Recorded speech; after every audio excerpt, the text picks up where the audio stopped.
When this woman's mom died, she felt like everything was over. She really missed her mom a lot and was sad. But then, she found out about something unexpected. An old trailer. When she saw inside it, she got really scared. Her mom's funeral was just a week ago. It was a nice ceremony with a lot of people. Even though she was still really sad about her mom, she had to go to the notary to take care of some things. But she never thought something strange would happen. Lucy got out of her car and looked at the tall gray building. It looked sad and dull, not at all like her cheerful mom. When Lucy sat down in the notary's office, they talked about her mom's will. Lucy didn't expect to get much because her mom wasn't very rich. But then, the notary showed Lucy something surprising, an old, run-down trailer she had never seen before. Inside the envelope with her mom's will, there was a note and a key. The address on the paper was for the trailer and the key belonged to it. "That's all there is," the notary said. "It's weird. Why would Mom leave me this?" Lucy wondered. But she had no choice. She took the key and drove to the address. After an hour's drive, Lucy found the old rusty trailer in the distance. She parked and stood in front of it, puzzled. Her mom never mentioned the trailer before, so why was it important now? It didn't look like a place anyone could live in. It was barely standing straight. Lucy looked for the keys and then put one in the keyhole. She turned it, and the door to the trailer opened smoothly. "What does Mom want to show me?" Lucy wondered aloud as she went inside. At first, the trailer didn't seem special. She saw some old furniture and pots and pans in the cupboards, but everything was rusty and not very nice. "Mom, why am I getting this? What do I do with it? This thing is ready to be demolished," but Lucy did not know that this trailer held a huge surprise. Lucy walked around in the trailer, lifting old canisters of food and knocking on rotten pieces of wood. But then, all of a sudden, a weird sound was heard. It came from beneath the floorboards under her feet. "What is that?" She spoke as she crouched down to take a better look. Lucy narrowed her eyes and looked at the floor. One part seemed newer, like it had been changed recently. She could move it back and forth, and when she pulled, it came off. Underneath was a hollow space, clearly made on purpose. Lucy saw something inside that shouldn't be there. "What's this?" Lucy whispered to herself as she reached for a hidden duffel bag. She opened it and found just one thing inside, but it would turn out to be a big discovery. Inside was a navy blue notebook with her mom's name on it. Lucy recognized her mom's handwriting and felt curious. She opened the book and read the first pages. The words were meant for her, talking about inheriting the trailer and finding the book. As Lucy read on, she turned pale. "If you're reading this, I'm no longer here," the book said, mentioning the date her mom died. It told Lucy that this was just the beginning, but only if she followed her mom's instructions. How is it possible that Mom wrote about the day she died before it happened? She was ill, yes, but there was no way for her to know that she would pass away on that specific date. To everyone in the family, it came as a complete surprise that Carmen Greenwood died, but not to Carmen. Lucy sat on the ground as she read on a bit. She didn't understand.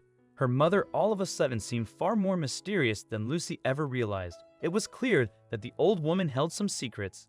A tear rolled down Lucy's cheek as she saw the last notebook entry. The last page was explicitly written as a request to Lucy.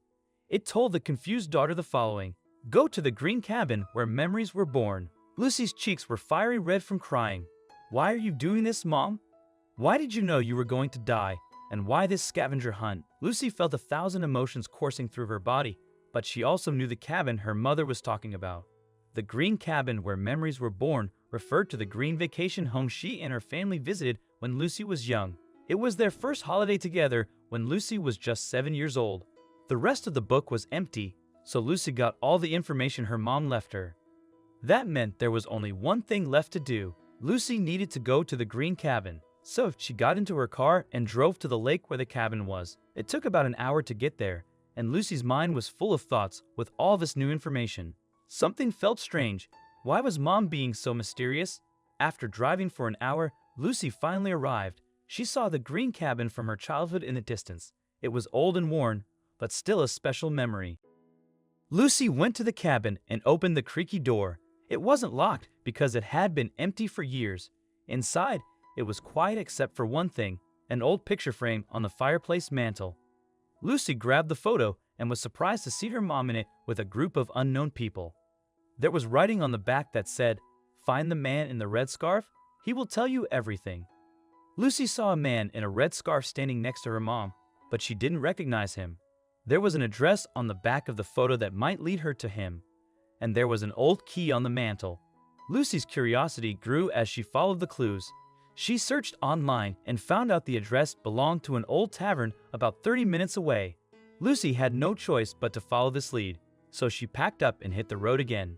After driving through a small town for about 15 minutes, Lucy arrived at the tavern. She showed the owner the picture and mentioned her mom's name. The owner seemed surprised but knew exactly what Lucy was talking about. "I know your mother's name very well, and more importantly, I know the red scarf man you talk about." The owner pointed at a small brown door in the back. The owner also said that the man she was looking for was called Henry. "Henry is not here, but I'm sure he won't mind if you go upstairs to his home. Go ahead and try the key you brought on that door." Lucy nodded and inched closer to the back of the bar. She put the old key in the door and turned it. The door opened easily. "What's happening? Who's Henry?" Lucy climbed the stairs, and at the top, she found a cozy apartment. It was small, but felt like home, like a hobbit house. There were books and papers everywhere, along with beautiful wooden decorations. Then she saw it, a picture on the man's desk. It was the same one she brought.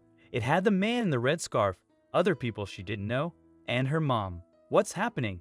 Suddenly, she heard a noise behind her. She turned and saw the man she was looking for right in front of her. It was Henry, and he was standing in the doorway to the stairs below, which meant no escape. Lucy almost dropped her framed photo out of fright, but Henry caught it before it met the ground. The old man held the photo close and sobbed when he looked at it. "Mark, the man who owns the tavern, just told me someone upstairs is waiting for me, but he didn't say who. So, who are you, and why are you here?" Henry asked. Lucy was still surprised, but after taking some deep breaths, she told Henry her full name. As soon as she finished speaking, Henry's eyes filled with tears. "Is it really you? Oh my God." Henry hugged Lucy tightly, and then he just looked at her for a long time. After Henry's hug, Lucy paused for a moment, then asked him to tell her more about himself. She didn't understand why her mom wanted her to find him. Henry asked Lucy to sit down because what he was going to say next was hard to hear. "My name is Henry Carpenter, and I'm your real dad," Henry said. Lucy was shocked when Henry said those words. She stepped back in disbelief, then her shock turned into anger. Her mom had just passed away, and now this man was saying something that couldn't be true. Lucy's parents were separated, and she didn't talk to her dad much, even though he was at the funeral. But Henry insisted it was true and told Lucy about how he and her mom met. "We met years before you were born. Your mom and I were walking to a special place called Camino de Santiago. It was a great journey, and when we finished, I met your mom. The picture you saw was taken at the end of that journey. We spent time together afterward and realized we had a lot in common. We fell in love quickly, but your mom was already married to your dad at that time. Their relationship was rocky, and since he was often away for work, it made it easier for us to be together. About a year later, you were born.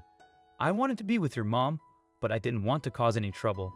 So she chose to stay with your dad, not because she loved him, but because she was afraid of what he might do if he found out.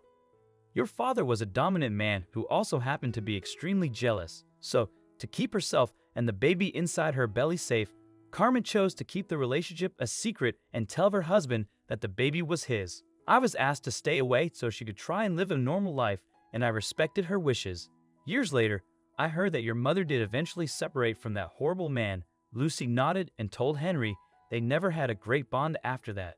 They always fought, even when Carmen got sick. Lucy started to believe Henry's story. She couldn't find anything wrong with what he said. She wanted to know more, so she took out the notebook her mom left her. Mom wrote about her death in this book before it happened. "Do you know how that's possible?" Lucy asked. Henry looked at Lucy and nodded. He said Lucy's mom knew she didn't have much time left, so she chose euthanasia in secret. "I know this because your mom told me about it just over a month ago when she was here. She gave me a letter and a final message," Henry said. After Henry spoke, he looked into Lucy's eyes and said it must be the right time.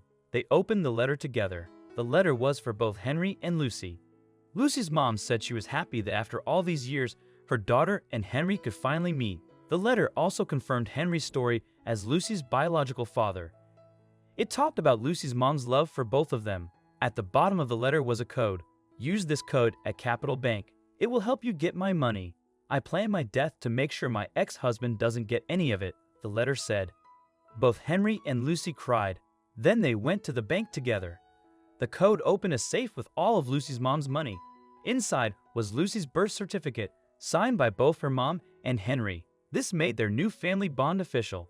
They smiled at each other, happy to have found each other.